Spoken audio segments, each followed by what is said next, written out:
नमस्कार। इस अंक में आप सभी का बहुत बहुत स्वागत है। अभी हाल ही में माननीय सुप्रीम कोर्ट ने रजनीश कुमार पांडे बनाम भारत संघ के मामले में स्पेशल एजुकेटर के लिए टेट को लेकर एक महत्वपूर्ण फैसला सुनाया है, जिसमें कहा गया है कि स्पेशल एजुकेटर के लिए टेट एक डिजायरेबल क्वालिफिकेशन है, मैंडेटरी नहीं है। सुप्रीम कोर्ट के इस आदेश की जितनी प्रशंसा की जाए कम है। अब स्पेशल एजुकेटर बनने के लिए टेट कोई अनिवार्य योग्यता नहीं है। सुप्रीम कोर्ट का यह फैसला स्वागत योग्य है। इस फैसले में ऑनरेबल सुप्रीम कोर्ट ने वस्तु स्थिति को जितनी बारीकी से समझा है और उसके बाद यह निर्णय दिया गया है, काश ऐसा ही निर्णय वस्तु स्थिति और कानून की बारीकियों को ध्यान में रखते हुए रिव्यू पिटीशन पर आ जाए तो सभी शिक्षकों का कल्याण हो सकता है। हालांकि यह फैसला भी जस्टिस दीपांकर दत्ता द्वारा ही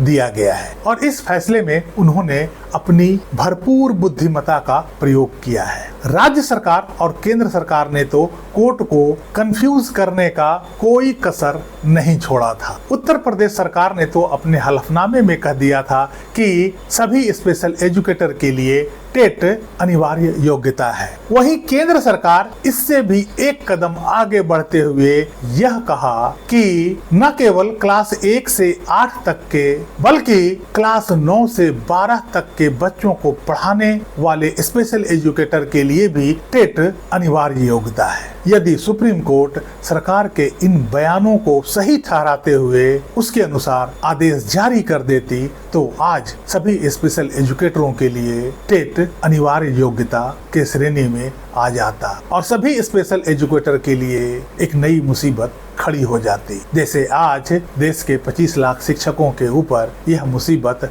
खड़ी है और सभी स्पेशल एजुकेटर के साथ यह घोर अन्याय होता। अच्छा हुआ कि सुप्रीम कोर्ट ने RCI से आधिकारिक स्पष्टीकरण मांगा। दूसरी ओर केंद्र सरकार से यह भी जवाब मांगा कि क्लास 9 से 12 के बच्चों के स्पेशल एजुकेटर के लिए आज तक कितनी बार टेट का आयोजन किया गया है, जिसका केंद्र सरकार के पास कोई जवाब नहीं था। तब जाकर यह गुत्थी सुलझ पाया कि न तो क्लास 1 से 8 तक के बच्चों के लिए और न ही क्लास 9 से 12 तक के बच्चों को पढ़ाने वाले स्पेशल एजुकेटर के लिए टेट अनिवार्य योग्यता है और इस आधार पर सुप्रीम कोर्ट ने अपना निर्णय दिया कि टेट स्पेशल एजुकेटर के लिए केवल एक डिजायरेबल क्वालिफिकेशन है, न कि मैंडेटरी।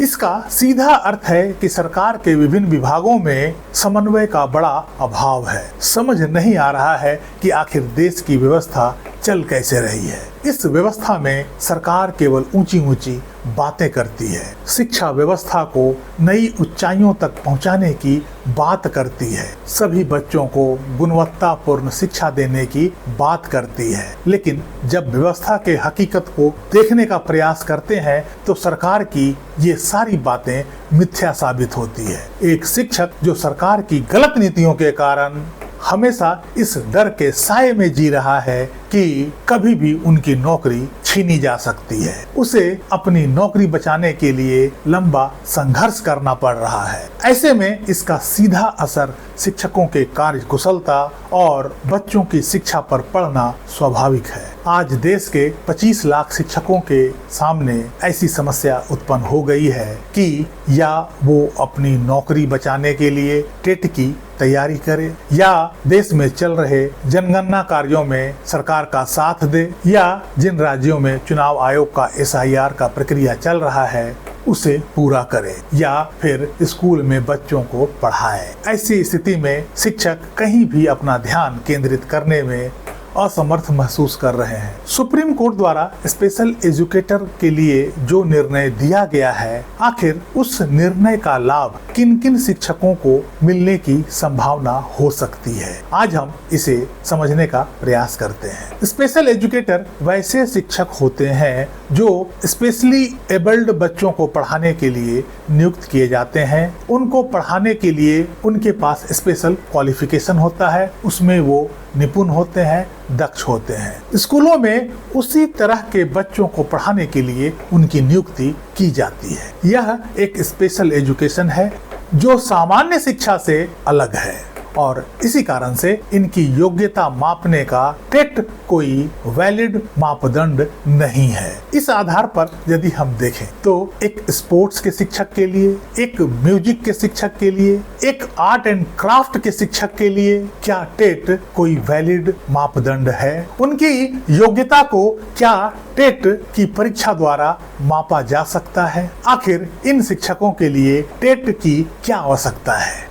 और यदि इन शिक्षकों के लिए टेट को मैंडेटरी किया जाता है तो टेट का सिलेबस भी इनके लिए अलग होना चाहिए, ताकि ऐसे शिक्षक जिन गुणों में जिस प्रकार की शिक्षा में दक्ष हैं उसी आधार पर उनकी योग्यता को मापा जाना चाहिए। एक स्पोर्ट्स के शिक्षक को मैथ्स और साइंस के परीक्षा द्वारा उनकी योग्यता नहीं नापा जा सकता है। एक म्यूजिक शिक्षक के लिए सोशल साइंस और अन्य विषयों के माध्यम से उनकी योग्यता को नहीं मापा जा सकता है। आखिर यह बात सुप्रीम कोर्ट को और देश के शिक्षा व्यवस्था को कब समझ आएगी? यदि इस तरह से ही एक सामान्य परीक्षा द्वारा सभी प्रकार के शिक्षकों की योग्यता को मापा जाता है तो यह अंधेर नगरी चौपट राजा के जैसा ही प्रतीत होगा। दरअसल इन सब बिंदुओं पर सुप्रीम कोर्ट में कभी भी खुलकर चर्चा ही नहीं हुआ, ना ही 1 सितंबर के निर्णय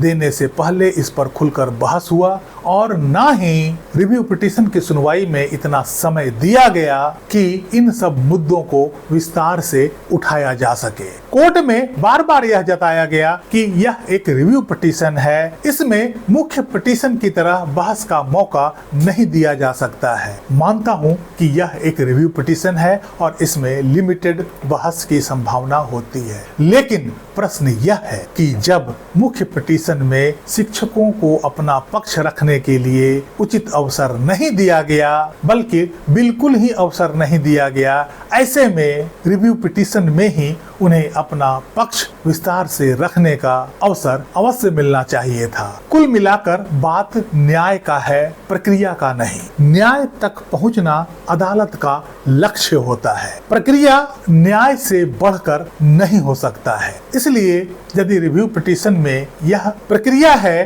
कि केवल उन मुद्दों पर बहस किया जाना चाहिए जिन पर मुख्य पिटीशन में बहस नहीं हो पाई है, ऐसे में इस पर्टिकुलर केस में थोड़ा लचीलापन अपनाना आवश्यक है, क्योंकि ये सारे रिव्यू पिटीशन जो फाइल किए गए हैं उन पक्षकारों को मुख्य पिटीशन में पक्षकार नहीं बनाया गया था, उन्हें मुख्य पिटीशन में अपनी बात रखने का अवसर नहीं दिया गया था। सुप्रीम कोर्ट को इस बात पर अवश्य विचार करना चाहिए था, और यदि निर्णय पहले से ही तय कर लिया गया हो और रिव्यू की सुनवाई महज औपचारिकता मात्र हो तब तो बात ही अलग है, उसमें कौन क्या कर सकता है। अब देखते हैं कि आखिर रिव्यू पिटीशन पर क्या निर्णय आता है। जिस तरह स्पेशल एजुकेटर के लिए टेट पर निर्णय देने में सुप्रीम कोर्ट ने जो कार्यकुशलता, निपुणता और अपनी बुद्धिमत्ता का परिचय दिया है, उसी तरह इस रिव्यू पिटीशन में भी स्थिति